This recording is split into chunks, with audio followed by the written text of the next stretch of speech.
Ooh, that looks tasty. Welcome folks to The Hungry Gamer is back with another mini review, and today we are talking about Great Western Trail El Paso. And what this game is this is a light, fast version of Great Western Trail. Now I'm saying that solely based on two things. One, the name. Two, the information that original Don gave me, because he has Great Western Trail. He's played it quite a bit. I actually have never played Great Western Trail, and he said that one of the biggest challenges with him getting Great Western Trail to the table is it is a longer game. So, with that said, he was interested in checking this out, and Asmodee was kind enough to send me a copy. Thank you, Asmodee, for doing that. And so we got to check it out and see, does it hold up to his thoughts of the original? Is it fast? Was it simple? And for myself, what do I think? So the way this game works is you have a small map that is a rondel, and you're always going clockwise, and you can stop wherever you want. You're going to be moving 1 to 3 or 1 to 4 spaces depending on how you've built your engine. And you always have to stop at the top of the map on El Paso. You always have to stop there and do things. Otherwise, you kind of go wherever you want. And every location that you stop on, you will either do the actions of the building, which are written on the building, and it might be get more cattle, it might be hire a worker, it might be use the train that's up at the top of the board, etc., etc. Or you're going to just do a basic action off your board, which is these little cogs, and you activate those and you get more and more as you go through the game. You're also going to be able to build new buildings, and so you're going to be able to buy buildings, which are going to take some of the workers that you're able to hire, which I mentioned briefly earlier. You spend some workers and some money, and then you take a building, you put it out onto the board, and now only you can activate that building. Nobody else can. And then you're also able to upgrade that building later on. Now it's important that you can only build 2 buildings per player. That's all you have component-wise, and obviously that's also the point. So you're moving around, you're doing that, and you're collecting things, and eventually you get to El Paso. When you get to El Paso, you start getting closer to the end of the game. You take one of the orange cows, and you take one of those, you get some money, and then you do, I think, like cattle breeding or something. So you're going to look at all the cattle cards that you have. They all have numbers at the top. And for every different breed of cattle you have, you get to add their value to your breeding score. And then you see what your score is. There's little certificates you can use that up your score. And there's some abilities you can kind of unlock as you go through the game. Little tiles you can draft that might up your score a little bit. But then you're going to add that up, and you're going to get to score. Now, if you score very low, you're just going to get some kind of bonus. Might be a coin, might be a tile, might be another worker, whatever. But if you get high enough, you start to score in-game points.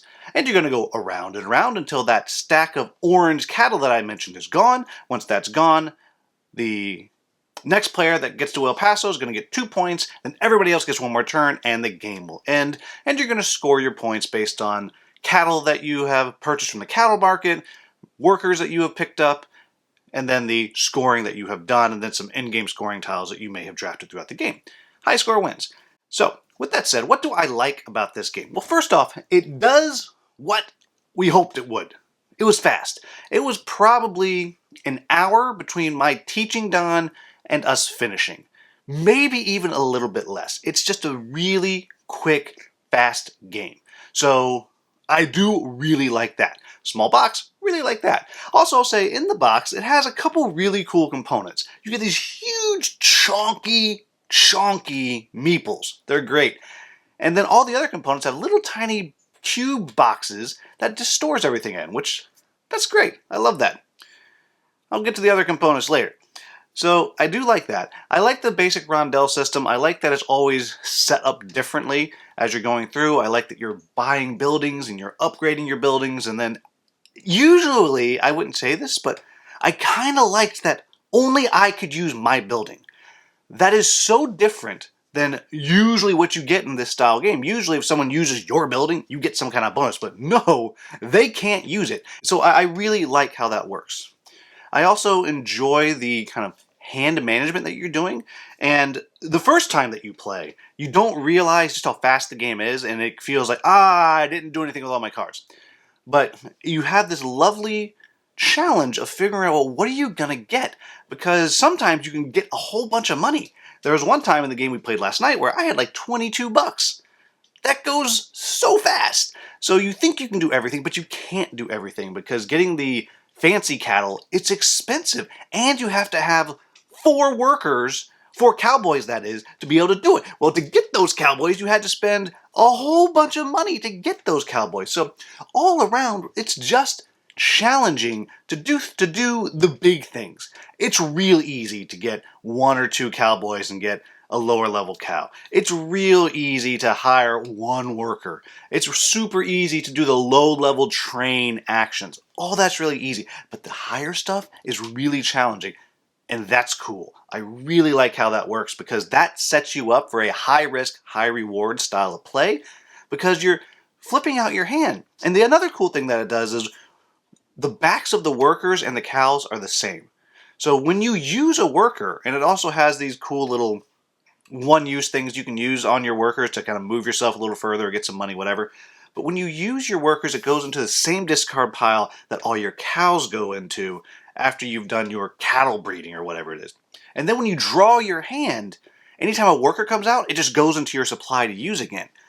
I really like that because on one hand, it seems like, well, why?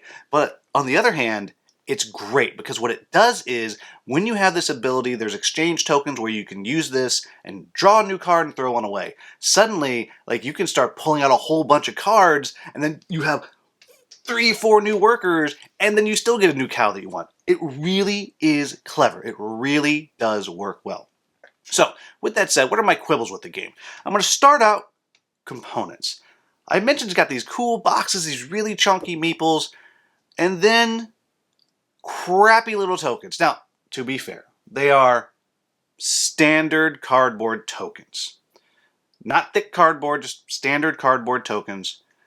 But when you have fancy boxes to hold your components, and then you give me cardboard circle chits and cardboard cubes, cardboard cubes. Like they literally look like they're little cubes that they've made, but they're flat cardboard. I don't get it. Don't get it.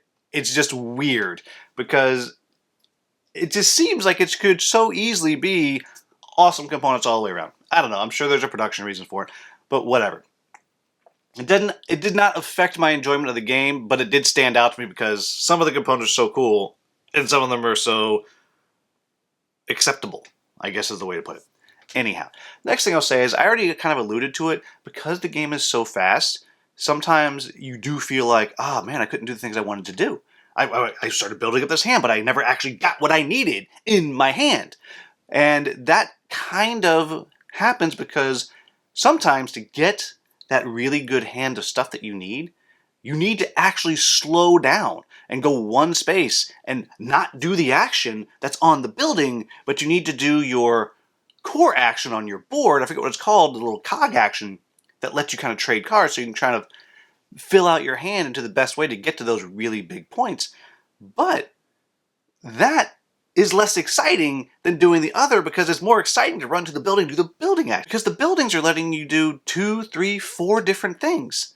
Well, maybe not 4, but multiple different things every time, and so you want to do the building actions, and so you want to move further, but by doing that you're speeding up your way around the board, which means you're speeding up your way all the way around to El Paso, which means those cards in your hand, most of them are going to go away anyway.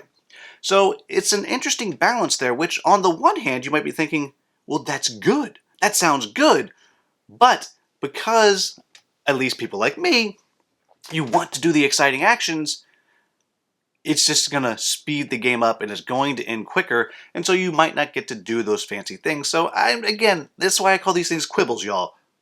Because it's, on the one hand, that's a great balance. On the other hand, that might bother you because you're like, I got all this stuff, I don't know what to do. Next thing I'll say is, there is a high level of randomness to the game, and again, for someone like me who likes chaos, that's great. But it's a Euro game, and there are those moments when you just don't get the cards that you need. I know the last time that I played, there were several times where I was like, I just need my other builder. And I took several actions of doing the exchange. I got several exchange tokens. I was buying them every chance I could, and I just didn't get what I need. And that meant when it got time for me to do a build, I couldn't do the cool action that I had built up the whole game to be able to do. And so it was a little bit of a bummer in that moment. And so if you're somebody that does not like randomness in your Euro games, then this one's probably not one for you. Even though on the surface it does not seem like there's a lot of randomness in there, that hand can be unforgiving, just like dice can be unforgiving. And then the last thing I'm going to say is there's not a whole bunch of meat to this game. The rondel is cool, the building of the buildings is cool. I enjoy it. But keep in mind, this is a light game. And from everything that I've heard about Great Western Trail, and perhaps I'll play it one of these days, is there's a lot going on. There's a lot of meat. There's a lot of heft. This is not it. This is a streamlined, fast game, which is, I think, what it is intended to be, and it does that, and it is fun, but just make sure you're not expecting the full Great Western Trail experience in this tiny box. Before I sign off, I want to say thank you to Matt Paquette and Co. up at Be Creative. I don't know what he calls his studios. Matt Paquette Studios, Creative Studios. I don't. But they sent me this amazing shirt, which I love. So I'll put a link down in the description. They have a whole bunch of them, but Canadian creativity on the screen. Anyhow, as always, if you found this video useful, please like, subscribe, share, maybe become a channel member. As always, thank you so much for watching. Have a wonderful, wonderful day.